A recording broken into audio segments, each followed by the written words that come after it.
اس سے پہلے سورہ آل عمران کی مختلف آیتوں کا خلاصہ پیش کیا گیا۔ ابھی جو آیت کریمہ چلی ان لوگوں کے تعلق سے جنہیں یہود و نصارہ کہا گیا، حضور صلی اللہ علیہ وسلم کے حضور صلی اللہ علیہ وسلم کے اعلان نبوت سے پہلے آقا علیہ السلام کے وسیلے سے دعائیں مانگتے،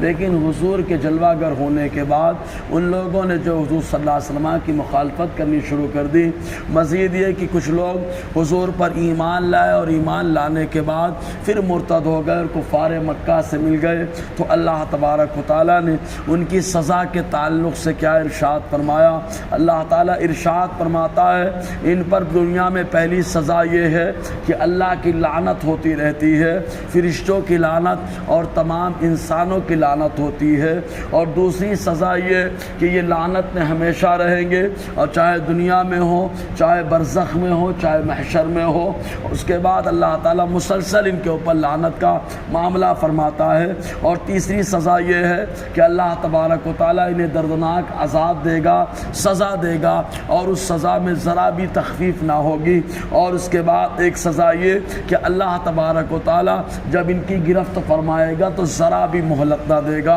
تو اس طریقے سے اللہ تعالیٰ نے ان کی سزاؤں کا ذکر فرمایا۔ اللہ تعالیٰ ارشاد فرماتا ہے اولئک جزاؤہم ان علیہم لعنت اللہ والملائکۃ والناس اجمعین، یہ وہی لوگ ہیں جن کی سزا یہ کہ ان پر اللہ کی لعنت، فرشتوں کی اور تمام لوگوں کی۔ اب لعنت کا لغوی معنی کیا ہے اور لعنت کس پر کرنا جائز ہے، کس پہ اجازت نہیں ہے؟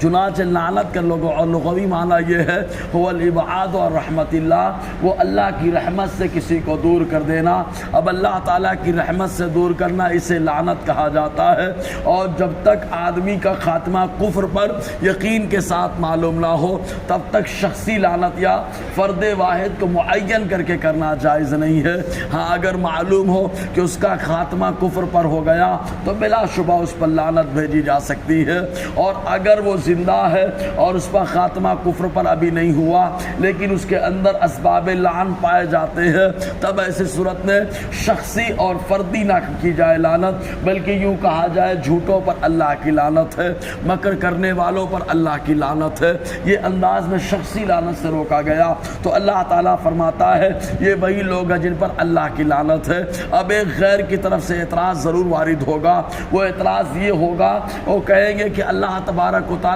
کیوں سزا دے رہا ہے کہ اگر کوئی اس کے محبوب کو نہ مانے تو اس پر لعنت ہے، محبوب کو نہ مانے تب ایسی صورت میں جو ہے اس کے اوپر مسلسل عذاب ہو، محبوب کو نہ مانے تو ذرا بھی مہلت نہ ہو، مسلسل عذاب اس کے اوپر ہوتا رہے۔ یہ تو سمجھ میں نہیں آتی بات، یہ غیر کی طرف سے ہو اعتراض تو اس کا جواب یہ دیا جائے گا کہ جس زمین میں آدمی رہتا ہے اس سرزمین کا ایک قانون ہوتا ہے، اور اس قانون کو جو مانتا ہے تو اچھا شہری، اچھا ملکی کہلاتا ہے، اور اگر اس قانون کے خلاف جاتا ہے تو ملک اور اس سرزمین کے جو بھی حکمراں ہوتے ہیں وہ ان کو سزائیں دیتے ہیں، اور یہ سزا دینا اس سرزمین کے اعتبار سے بلا شبہ صحیح ہوتا ہے۔ تو اللہ تبارک و تعالی زمین و آسمان کا مالک ہے، اس نے سارے جہان کو پیدا فرمایا اور اس نے ایک قانون بنا دیا، اور اس قانون میں یہ رکھ دیا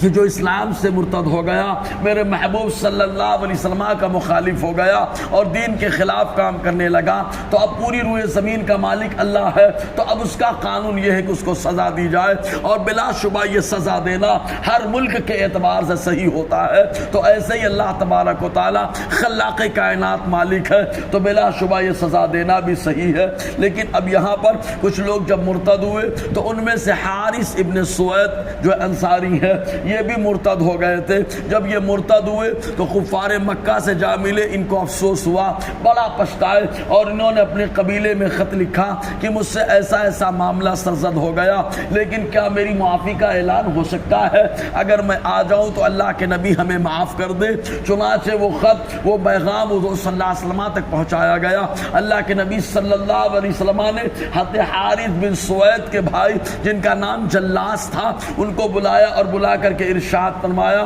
اپنے بھائی کو بلا لو، اللہ تبارک و تعالیٰ تمہارے بھائی کی توبہ کو قبول فرما لے گا۔ چنانچہ حارث ابن سوید آئے اور دوبارہ انہوں نے توبہ کی اور اللہ تعالیٰ نے آیت کریمہ نازل فرما دی الا الذین تابوا من بعد ذلک واصلحوا فان اللہ غفور رحیم، بے شک مگر وہ لوگ جنہوں نے توبہ کر لیا اس کے بعد، یعنی ارتداد کا معاملہ سرزد ہوا اور توبہ کر لیا، واصلحوا اور اپنے آپ کو سنوار لیا، تو بے شک اللہ تبارک و تعالیٰ بخشنے والا مہربان ہے۔ اور توبہ تو ایسی ہے کہ چنانچہ اس سلسلے میں صوفیاء کرام بڑے اچھے انداز سے فرماتے ہیں، گناہ ایک طریقے کا پردہ ہوتا ہے، بندہ جب گناہ کرتا ہے تو پردہ چڑھتا چلا جاتا ہے، اور جیسے ہی توبہ کرتا ہے تو توبہ اس پردے کو کاٹنے والی قینچی ہوتی ہے، جب تک توبہ کرے گا تب اللہ تعالیٰ گناہ کے پردے کو کاٹ دیتا ہے۔ یہی وجہ ہے کہ توبہ کرنے والا